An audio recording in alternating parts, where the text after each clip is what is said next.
Maya thought it was just a routine traffic stop, until the officer's fists came flying. A pregnant black woman assaulted in broad daylight by a cop who didn't know her true identity. What happens next? You'll never see it coming.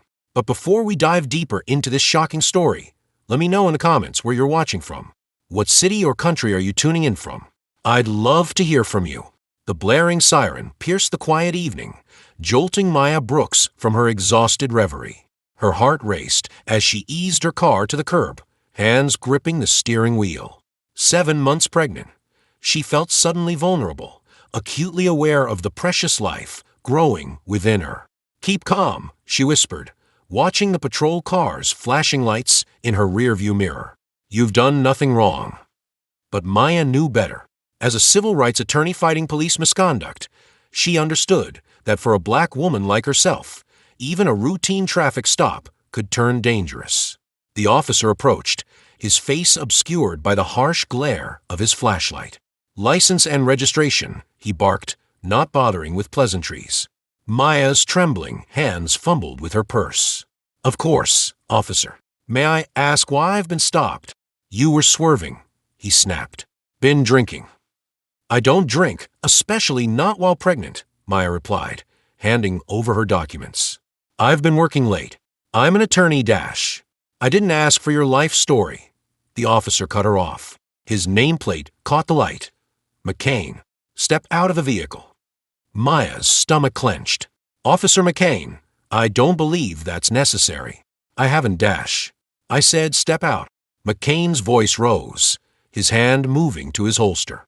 Swallowing her fear, Maya slowly opened the door. As she struggled to her feet, McCain's eyes narrowed. "You're that lawyer, aren't you? The one causing all the trouble." Maya straightened her spine. "If by trouble you mean defending citizens' rights, then yes, I am." McCain's face twisted. "You people think you're above the law." "Officer, I assure you dash." The punch came out of nowhere, connecting with Maya's jaw. She stumbled, crying out as she hit the pavement. Instinctively, she curled around her swollen belly, protecting her unborn child. "Stop resisting," McCain shouted, though Maya hadn't moved. Through her daze, she heard a voice nearby. "Hey, leave her alone." A young man had his phone out, filming. McCain hesitated, then spat on the ground near Maya's head. "You're lucky your fan club showed up," he growled, stalking back to his cruiser. Maya lay there, stunned, as the Good Samaritan rushed to her side. "Ma'am, are you okay? I got it all on video. That cop's going down." Tears stung Maya's eyes as she nodded, unable to speak. Her world had just been shattered, and she knew nothing would ever be the same. Marcus Brooks paced their living room, phone pressed to his ear. "David, it's bad. They beat her, man. She's at St. Mary's now." He paused, listening. "Yeah, I'm heading there now. Can you meet us? We're going to need your help on this one." He ended the call, grabbing his keys. As he reached for the door, his phone buzzed again. A video link from a colleague with a message. "Is this Maya?" Marcus's blood ran cold as he watched the footage. His wife, his pregnant wife, being assaulted by a cop. Rage and fear warred within him as he sprinted to his car. At the hospital, he found Maya in a private room, Dr. Lisa Evans at her bedside. Maya's face was bruised, her eyes red-rimmed, but she managed a weak smile when she saw him. "I'm okay," she said before he could speak. "The baby's okay." Marcus enveloped her in a gentle embrace, mindful of her injuries. "God, Maya, I was so scared." Dr. Evans cleared her throat. "Maya's right, the baby seems fine, but we'll need to monitor her closely. This kind of trauma can lead to complications." Maya nodded, then winced at the movement. "What about the officer?" "McCain." "The video's gone viral," Marcus said. "People are demanding action." A knock at the door revealed David Lee, Maya's legal partner. His usually impeccable suit was rumpled, his tie askew. "I came as soon as I heard." "Maya, I'm so sorry." Maya's eyes hardened. "Don't be sorry. Be ready. We're taking them down." David nodded, pulling out a tablet. "I've already started the paperwork for a lawsuit. This is clear-cut police brutality." "It's more than that," Maya said, her voice gaining strength. "It's systemic racism, abuse of power. We need to expose it all." Marcus squeezed her hand. "And we will. I'll start digging into McCain's record tonight." "Be careful," Maya warned. "If he's willing to do this to a pregnant woman in public, there's no telling what he's capable of." As if on cue, Maya's phone lit up with a news alert. The police department had released a statement claiming Maya had been combative and resistant during a routine stop. "They're already spinning it," David growled. "Let them," Maya said, fire in her eyes. "We've got the truth on our side." Outside the hospital, a crowd was gathering. Jasmine Fields, a local activist and Maya's friend, had organized an impromptu protest. Their chants echoed through the night.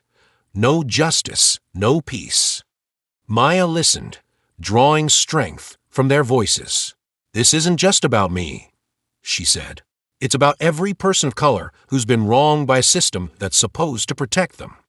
Marcus nodded, a determined set to his jaw. "We'll make them listen. We'll make them change." As the night wore on, Maya drifted into an uneasy sleep. Marcus stayed by her side, his laptop open, diving deep into Officer McCain's past. What he found made his blood run cold. Multiple complaints of excessive force, all against black citizens. Internal investigations that went nowhere. Commendations for proactive policing in minority neighborhoods. "This guy's a menace," Marcus muttered. "What was that?" Maya stirred, blinking awake. Marcus hesitated, then decided honesty was best. "McCain's got a history, Maya. A bad one, but it looks like someone's been covering for him." Maya pushed herself up, wincing. "How far up does it go?" "I'm not sure yet, but I'm going to find out." As dawn broke, Marcus's phone buzzed with a message from an unknown number. "Warehouse on 4th and Pine, midnight. Come alone if you want the truth." He showed it to Maya, who frowned. "It could be a trap. Or it could be our big break," Marcus countered. "I have to go." Maya nodded reluctantly. "Just promise me you'll be careful." Marcus kissed her forehead. "Always am."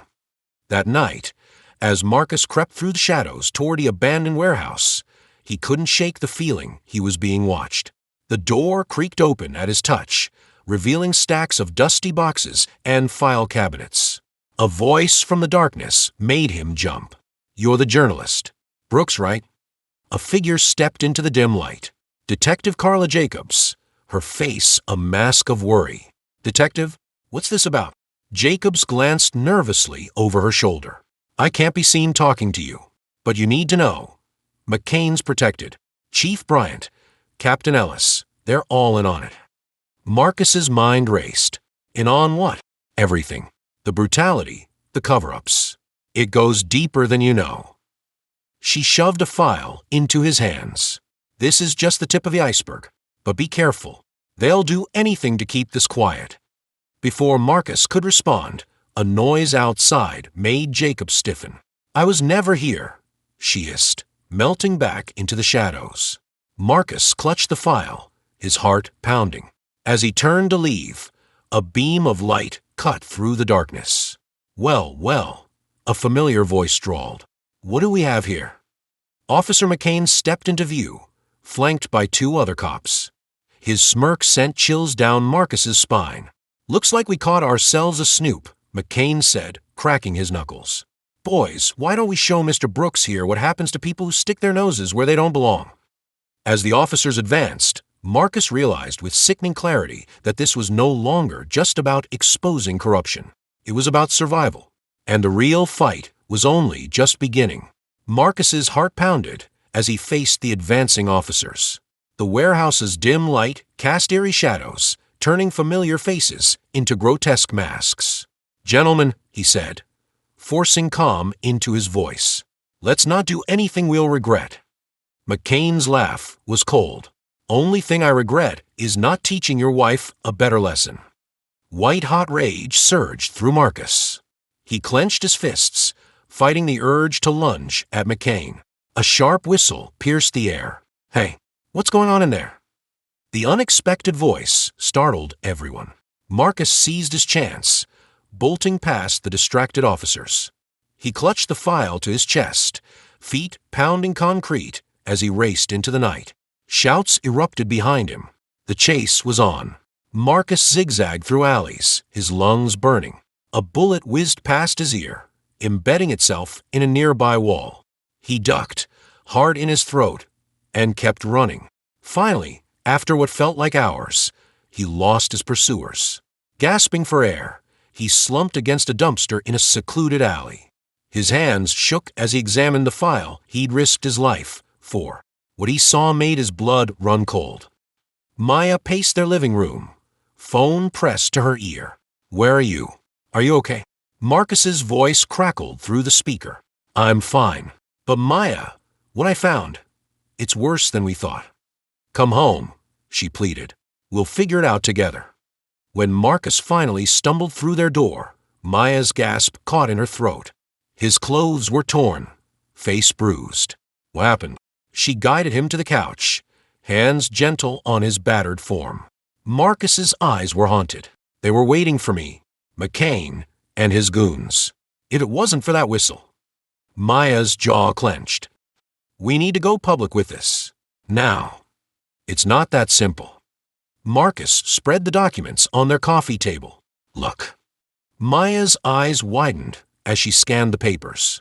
Evidence of a vast network of corruption, reaching far beyond McCain. Bribes, cover-ups, and worse, all sanctioned by Chief Bryan himself. "This goes all the way to the top," Maya whispered. A sharp knock at the door made them both jump.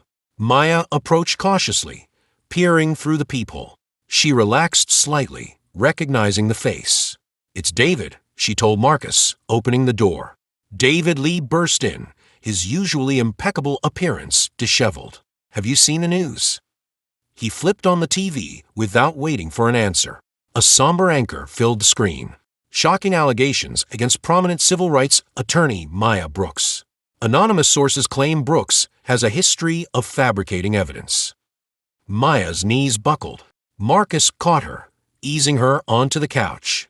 "This is their play," David said grimly. "Discredit you before you can expose them." Maya's eyes flashed with determination. "Then we hit back harder." The next morning, Maya stood before a sea of reporters, Marcus and David flanking her.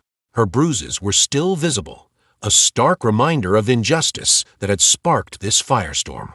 "I stand before you today not just as a victim of police brutality," she began, her voice steady, "but as a witness to a system of corruption that has poisoned our city for far too long." She held up the damning documents. "We have evidence implicating high-ranking officers in a web of illegal activities. This goes beyond one bad cop. This is about a culture of racism and abuse of power that must be dismantled." The crowd erupted with questions. Maya raised a hand for silence. "I call on the mayor to launch an independent investigation immediately. The people of this city deserve justice, and we will not rest until we get it." As they left the podium, Jasmine Fields approached, her face grim. "They're not backing down. The protests are getting ugly." Maya squeezed her friend's hand. "Be careful out there." Jasmine's smile was fierce. "Always am. You just keep fighting the good fight in the courtroom. We'll handle the streets." That night, as Maya and Marcus pored over the evidence, connecting threads of corruption, a brick shattered their living room window. Marcus tackled Maya to the ground, shielding her pregnant belly with his body. "Are you okay?" he asked, helping her up. Maya nodded, shaken. "What was that?" Marcus retrieved the brick. A note was wrapped around it. "Back off, or the next one won't miss." Maya's hand instinctively went to her stomach. "They're getting desperate." "Maybe we should lay low for a while," Marcus suggested. Maya's eyes hardened. "No, that's exactly what they want. We push harder." A soft knock interrupted them. They exchanged wary glances before Marcus approached the door. "Who is it?" he called. "Detective Jacobs," came the reply. "Please, I need to talk to you." Maya nodded, and Marcus opened the door. Carla Jacobs slipped inside, her eyes darting nervously. I shouldn't be here, she said, but I couldn't stay silent anymore. What do you mean? Maya asked. Jacobs took a deep breath. I've been gathering evidence against Bryant and Ellis for years.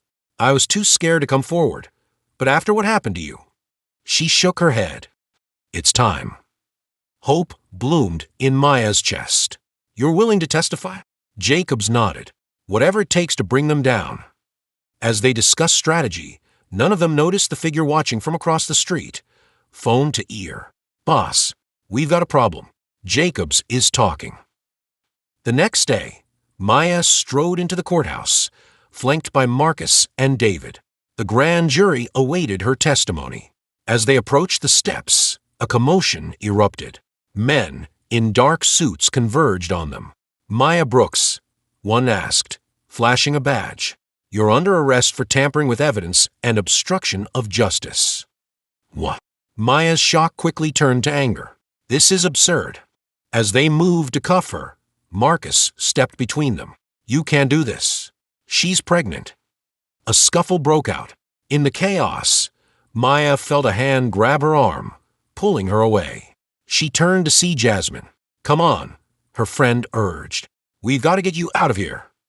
They ducked into a waiting car, tires squealing as they sped away. What about Marcus?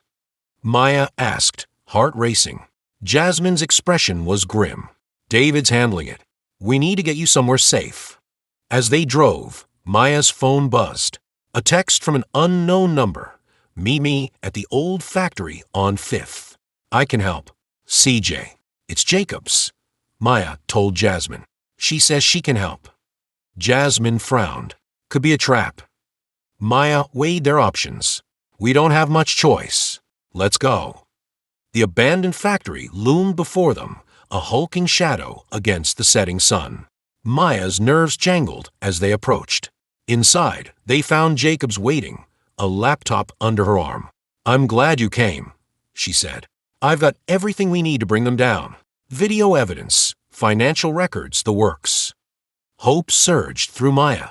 This could change everything. As Jacobs booted up the laptop, the sound of approaching sirens filled the air. We've got company, Jasmine warned. Jacobs paled. How did they find us? The realization hit Maya like a punch to the gut. She turned to Jacobs, eyes wide. It was you. You led them here. Jacobs's expression crumpled. I'm sorry. They threatened my family. I didn't have a choice. The factory doors burst open. Chief Bryant strode in, flanked by officers. Well, he sneered. Looks like we've got ourselves a little gathering of troublemakers. Maya's mind raced, searching for a way out. But as she looked at the faces surrounding her, Jasmine's determination, Jacobs's guilt, Bryant's smug satisfaction, she realized the true scope of what they were up against. This wasn't just about one corrupt cop or department. This was a system designed to protect its own, to crush anyone who dared challenge it. And as the officers moved to arrest them, Maya knew that their fight for justice had just become infinitely more dangerous and more important than ever before. Maya's heart pounded as she faced Chief Bryant in the abandoned factory. The weight of her unborn child seemed to anchor her to the spot, a stark reminder of everything at stake. You've lost, Mrs. Brooks, Bryant sneered. Your little crusade ends here. Maya's eyes darted to Jasmine, then to the guilt-ridden Jacobs. She took a deep breath, steeling herself. No, she said, her voice steady. This is where it truly begins. In a flash, Jasmine produced a small device from her pocket. A red light blinked on its surface. Bryant's smug expression faltered. What's that? Insurance, Jasmine replied, her grin fierce. We've been live-streaming this entire encounter. Your confession, your threats. It's all out there now. The color drained from Bryant's face. He lunged for the device, but Jasmine was quicker, tossing it to Maya. You have a choice, Chief, Maya said, cradling her belly protectively. Continue this charade and destroy any chance of salvaging your reputation, or do the right thing for once. The tension in the room was palpable. Officers shifted uneasily, their loyalty to Bryant visibly wavering. Jacob stepped forward, her voice trembling but determined. "I'll testify to everything. No more threats, no more fear." Bryant's facade cracked. He looked around wildly, seeing his support crumbling before his eyes. "You're bluffing," he snarled, but the uncertainty in his voice betrayed him. Maya held up her phone, showing the live feed's viewer count climbing rapidly. "The world is watching, Chief. What's your next move?" The following days were a whirlwind. Bryant's arrest made national headlines, sparking a firestorm of controversy and calls for widespread police reform. Maya sat in her living room, surrounded by a sea of papers and laptops.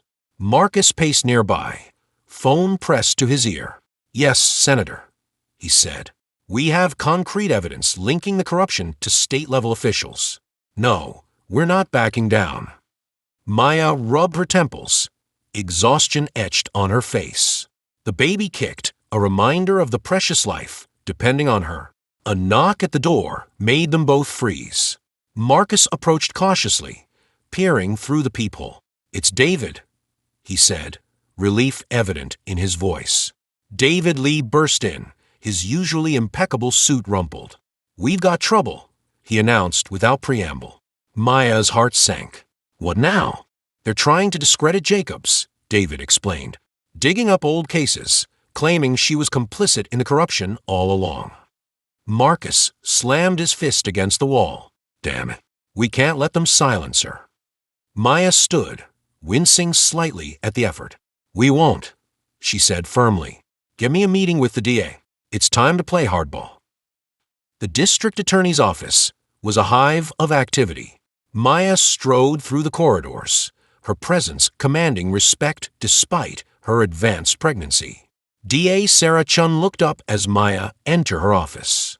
"Mrs. Brooks," she greeted, her tone cautious. "I understand you have some concerns about the Jacobs testimony." Maya sat, fixing Chun with a steely gaze. "Concerns? That's putting it mildly. You're allowing a key witness to be smeared and intimidated." Chun sighed. "It's complicated. Jacob's history is irrelevant." Maya cut in. "She's coming forward now, at great personal risk. That's what matters." "The defense will tear her apart on the stand," Chun argued. Maya leaned forward. "Only if we let them. You have the power to protect her, to ensure her testimony is heard fairly." Chun hesitated. "It's not that simple." "Isn't it?" Maya's voice was quiet but intense. "This case isn't just about Bryant or McCain. It's about the entire system that allowed their corruption to flourish. A system that disproportionately targets and brutalizes people who look like me." She placed a hand on her swollen belly.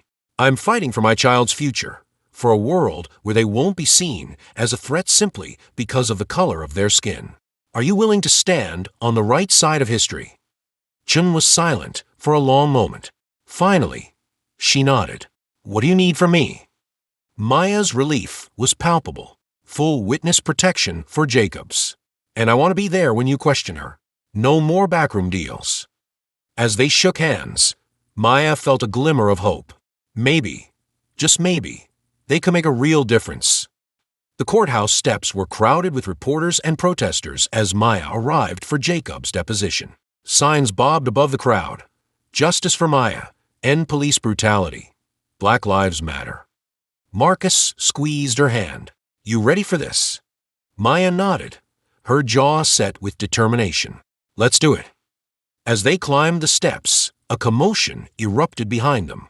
Maya turned to see Officer McCain pushing through the crowd, his face contorted with rage. "You think you've won," he shouted. "You've ruined everything." Before anyone could react, McCain pulled out a gun. Time seemed to slow as he raised it, aiming directly at Maya. Marcus moved instinctively, shielding Maya with his body. But the shot never came. Instead, a blur of motion tackled McCain from behind. The gun skittered across the pavement as McCain went down hard. Maya gasped as she recognized the figure who had saved her life. Detective Carla Jacobs. Security swarmed, subduing McCain as he thrashed and cursed. Jacobs stood, brushing off her clothes. "You okay?" she asked Maya, concern evident in her eyes. Maya nodded, still in shock. "Why?" she managed to ask. "After everything." Jacob's smile was tinged with sadness. "Because it's the right thing to do, and it's about time I started doing that." As McCain was led away in handcuffs, the crowd erupted in cheers. Maya felt a surge of emotion, relief, gratitude, and a renewed sense of purpose. This was why they fought. This was why they couldn't give up, no matter how dark things seemed. Inside the courthouse, Maya sat beside D.A. Chun as Jacobs took the stand. The detective's hands shook slightly as she was sworn in, but her voice was steady as she began to speak. "I've been a part of this corrupt system for too long," Jacobs said. "I've seen good officers pushed out, brutality swept under the rug, and innocent people suffer. But no more." She took a deep breath, then launched into a detailed account of the department's misdeeds. Names were named, dates given, evidence presented. With each revelation, Maya felt the ground shift beneath them. This was it, the breakthrough they'd been fighting for. As Jacob spoke, Maya noticed movement in the gallery. A man she recognized as Captain Ellis slipped out, his face ashen. She caught Marcus' eye, nodding slightly. He understood, quietly following Ellis out. Hours later, as the deposition wrapped up, Marcus burst back into the room. His eyes were wide with excitement. "You're not going to believe this," he said, brandishing his phone. "I followed Ellis. He led me straight to a meeting with some very interesting people." Maya leaned in, examining the photos on Marcus' screen. Her breath caught as she recognized faces, not just police officials, but politicians, business leaders, even a prominent judge. "It's bigger than we thought," Marcus said quietly. "This goes way beyond the police department. It's a whole network of corruption, using racial tensions to manipulate policy and profit." Maya's mind raced. This changed everything. The case they'd been building suddenly seemed small in comparison to the larger conspiracy at play. She looked at D.A. Chun, whose expression mirrored her own shock. "We need to regroup," Maya said. "This isn't just about police reform anymore. We're looking at systemic corruption at every level." Chun nodded, her face grim but determined. "I'll call the FBI. This is beyond local jurisdiction now." As they left the courthouse, Maya felt a mix of emotions, fear at the scope of what they were facing, but also a fierce determination. They had uncovered something massive, something that could change the very fabric of their society.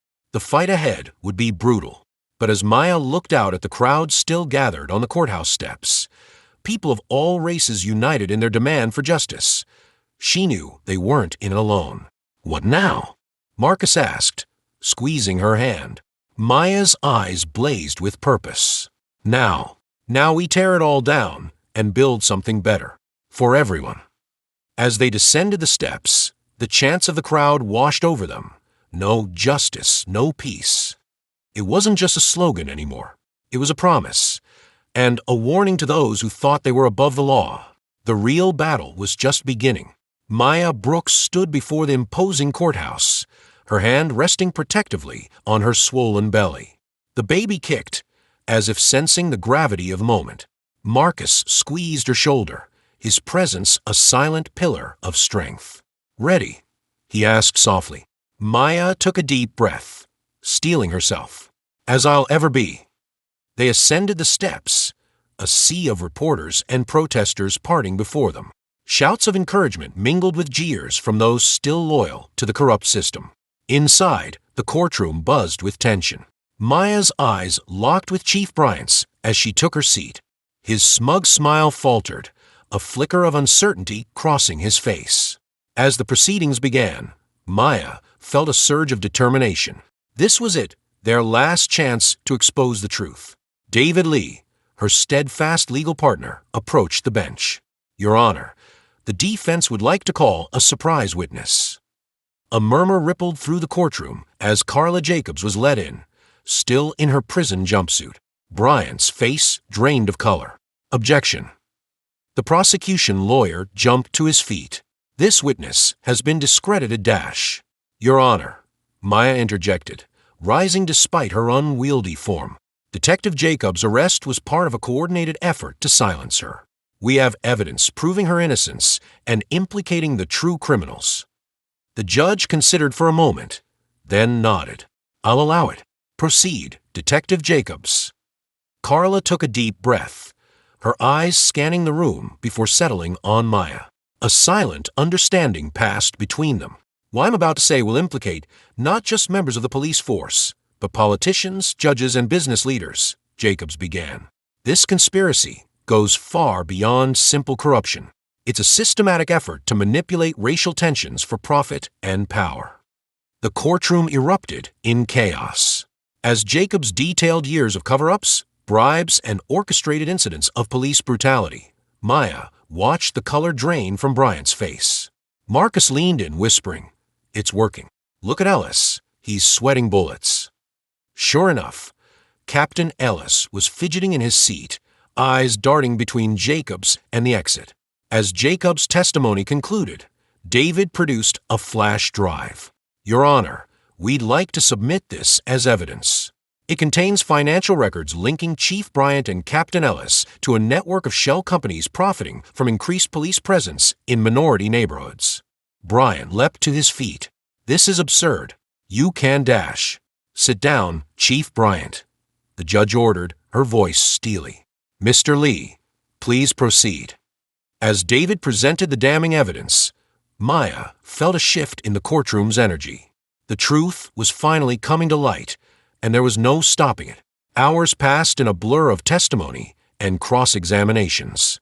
Finally, as the sun began to set, the judge called for a recess to review the new evidence. In the hallway, Maya leaned against the wall, exhaustion etched on her face. Marcus brought her a cup of water, concern in his eyes. "You okay?" he asked softly. Maya nodded, managing a weak smile. "Just tired, but we're close. I can feel it." Suddenly, a commotion erupted down the hall. Officer McCain, who had been suspiciously absent throughout the proceedings, burst through a set of doors, wild-eyed and desperate. "You think you've won," he snarled, advancing on Maya. "You've ruined everything." Before anyone could react, McCain pulled a gun from his waistband. Time seemed to slow as he raised it, aiming directly at Maya's pregnant belly. Marcus moved instinctively, shielding Maya with his body. But the shot never came. Instead, a blur of motion tackled McCain from behind. The gun skittered across the floor as McCain went down hard. Maya gasped as she recognized McCain's assailant, Jasmine Fields, her friend and fellow activist. Security swarmed, subduing McCain as he thrashed and cursed. Jasmine stood, brushing off her clothes. "Couldn't let you have all the fun," she said with a grin, pulling Maya into a careful hug. As McCain was led away in handcuffs, Maya felt a surge of emotion, relief, gratitude, and a renewed sense of purpose. When court reconvened, the atmosphere was electric. The judge's face was grim as she delivered her ruling. "In light of the overwhelming evidence presented today, I am recommending immediate arrests for Chief Randall Bryant, Captain Robert Ellis, and Officer Jordan McCain on charges of corruption, conspiracy, and civil rights violations." The courtroom erupted in cheers. Maya sagged in her seat, tears of relief streaming down her face. It was over. They had won. As Bryant and Ellis were led away in handcuffs, Maya locked eyes with the disgraced chief one last time. In that moment, she saw not a monster, but a broken man, a stark reminder of the human cost of unchecked power and prejudice. Outside, a crowd had gathered, their chants of justice, justice, echoing through the night air. Maya emerged, flanked by Marcus and her team, to a chorus of cheers. A reporter thrust a microphone in her face. "Mrs. Brooks, do you think justice has truly been served today?" Maya paused, her hand resting on her belly. She thought of all they had endured, all the lives forever changed by this fight. "Justice isn't a destination," she said finally. "It's a journey. What happened here today is a step in the right direction, but our work is far from over." She looked out at the sea of faces, black, white, brown, a tapestry of humanity united in their demand for change. This victory belongs to all of us, Maya continued, her voice gaining strength. To every person who refused to stay silent in the face of injustice. To every officer who chose integrity over corruption. To every community that stood up and said, enough. She took Marcus's hand, drawing strength from his presence. But we can't stop here. True justice means dismantling the systems that allowed this corruption to flourish in the first place. It means rebuilding our institutions with transparency, accountability, and a commitment to equality for all. Maya's words rang out across the crowd, a call to action and a promise of hope. As she finished speaking, a hush fell over the gathering. Then, from somewhere in the back, a voice began to sing, "We shall overcome." Others joined in, the melody swelling until it filled the night air. Maya felt the baby kick again, as if in response to the music. In that moment, surrounded by a community united in hope and determination, Maya knew that whatever challenges lay ahead, they would face them together. The fight for justice was far from over, but tonight they had taken a crucial step toward a better future. As the crowd dispersed, Maya and Marcus lingered on the courthouse steps. The weight of all they had accomplished settled over them like a warm blanket. "What now?" Marcus asked, his arm around her waist. Maya smiled, a mix of exhaustion and hope in her eyes. "Now, we keep going. There's still so much work to do." She looked down at her belly, then back up at the stars twinkling in the night sky. "But tonight we celebrate. We've earned that much."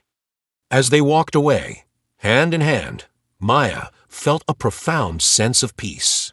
They had faced seemingly insurmountable odds and emerged victorious. Whatever the future held, she knew they were ready to face it. Together, the baby kicked again, a gentle reminder of the precious new life that would soon join their fight for a more just world. Maya smiled, filled with hope for the future they were building. Not just for their child, but for all children who deserve to grow up in a world free from the shadows of prejudice and corruption. It wasn't the end of their story. In many ways, it was just the beginning. But as Maya and Marcus made their way home, surrounded by the echoes of victory and the promise of dawn, she knew that they had taken a crucial step toward a brighter tomorrow. Justice, like the new life growing within her, had been born today, and with it, the hope for a better world.